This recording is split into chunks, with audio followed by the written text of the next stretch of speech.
ini saya akan membawa Anda, untuk melihat sebuah teknologi yang telah mengubah dunia pengembangan perangkat lunak dalam satu dekade terakhir.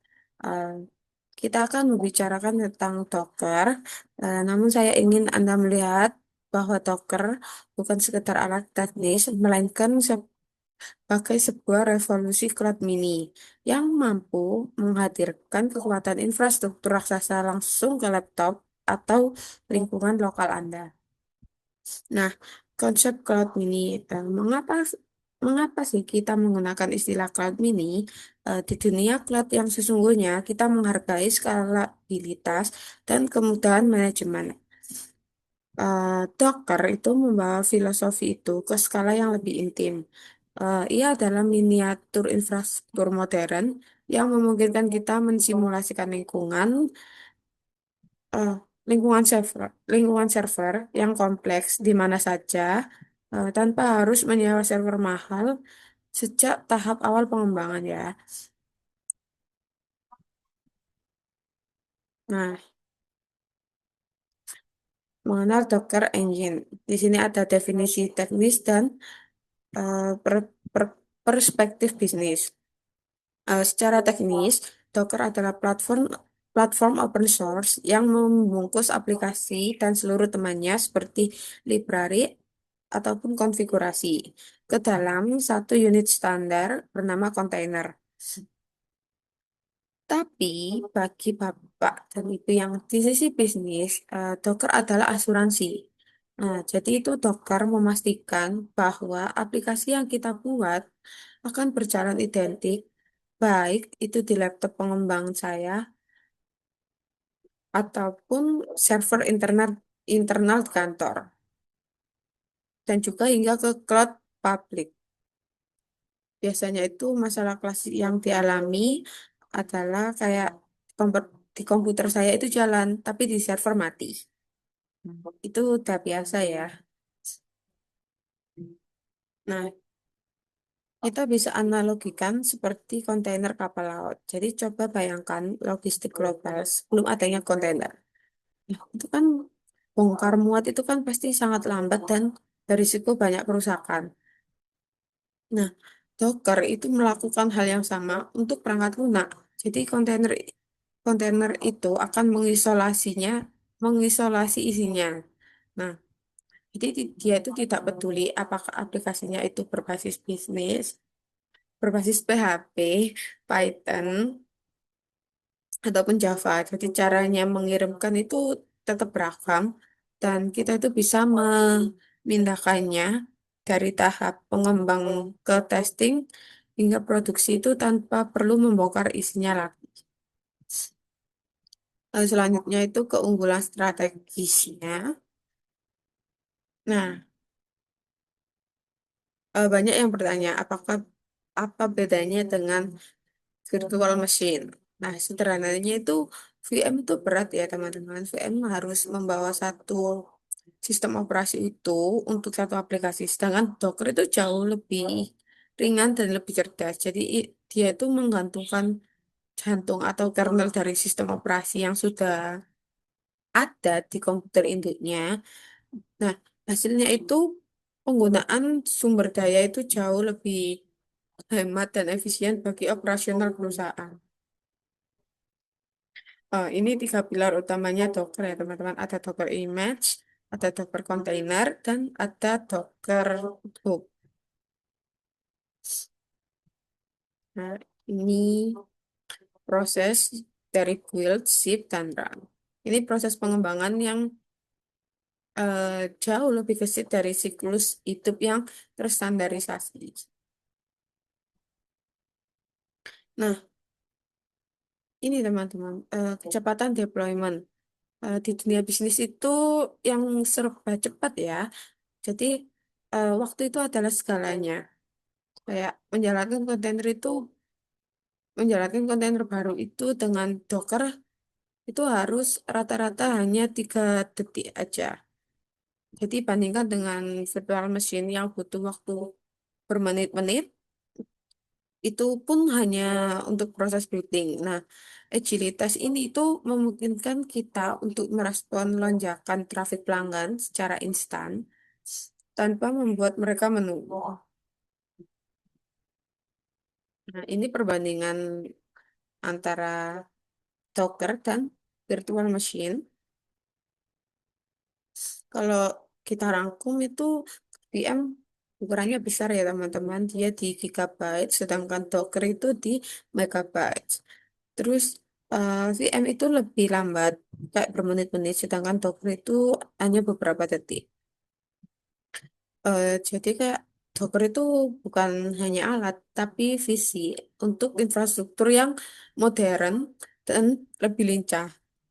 Eh, Oke, selanjutnya kita akan lanjut ke PPT kedua.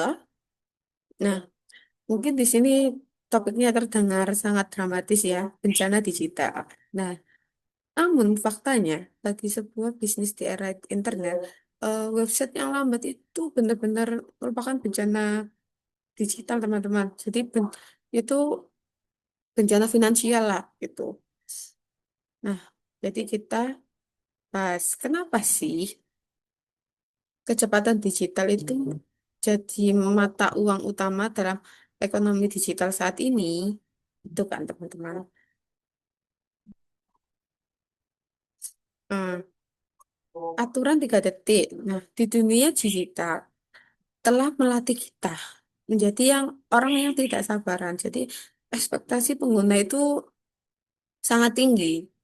Nah, tahukah kalian jika website kita itu lebih dari 3 detik, maka sekitar 40% calon pelanggan itu akan langsung menekan tombol back. Jadi mereka akan langsung pergi.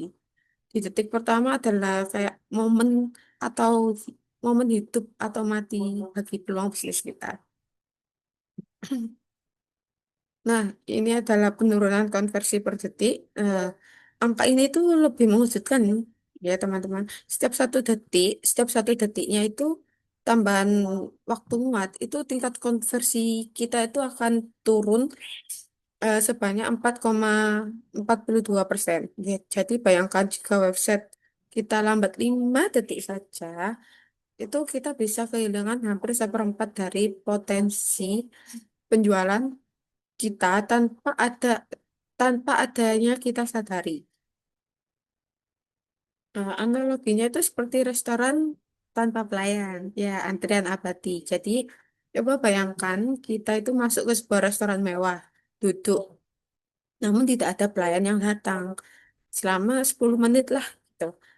Mungkin kita nggak akan marah-marah, tapi kita bakalan berdiri dan kita pindah ke restoran lain. Nah, kalau di internet, restoran sebelah itu hanya berjarak sekitar 1 klik saja gitu. Nah, website yang lambat juga itu bentuk pelayanan buruk yang mengusir pelanggan secara halus namun pasti ya teman-teman. Nah, ini reputasi dan visibilitas. eh, bencana bencana digital ini pun itu bakal berlanjut ke visibilitas. Nah, Google itu memiliki algoritma yang disebut Core Web Vitals. Nah, ji- jika website kita lambat, Google itu akan menghukum kita dengan menenggelamkan situs kita di paling belakang dari hasil pencarian. Selain itu, Googlebot itu akan malas mengunjungi situs kita sehingga konten baru yang eh, kita buat itu akan lama banget terindeksnya. Nah, secara psikolog, secara psikologis, website yang lambat itu mengirimkan banyak pesan negatif. Jadi pengunjung itu akan merasa eh, brand kita, produk kita itu tidak profesional dan bahkan tidak aman untuk bertransaksi. Nah, data itu menunjukkan sekitar 79% konsumen itu kecewa dengan performa website yang tidak akan pernah kembali lagi untuk berbelanja. Jadi kayak kita tuh kecewa gitu kan. Kita sebagai konsumen kecewa. Kenapa Kak? website itu lama. Jadi kita bakalan malas gitu buat balik lagi ke website itu.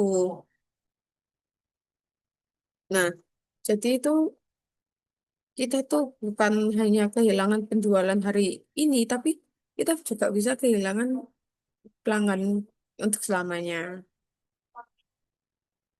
Nah, ini ada studi kasus raksasa. Jadi, raksasa dunia pun eh, membuktikannya ya, teman-teman. Saya Amazon itu 1% penjualannya itu hilang karena delay 100 milidetik.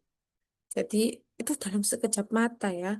Jadi, sedangkan Pinterest itu dia berhasil meningkatkan jumlah pendaftaran hingga 15% hanya dengan mempercepat load time-nya itu sebesar 40%. Jadi kecepatan itu benar-benar langsung berkolerasi dengan keuntungan.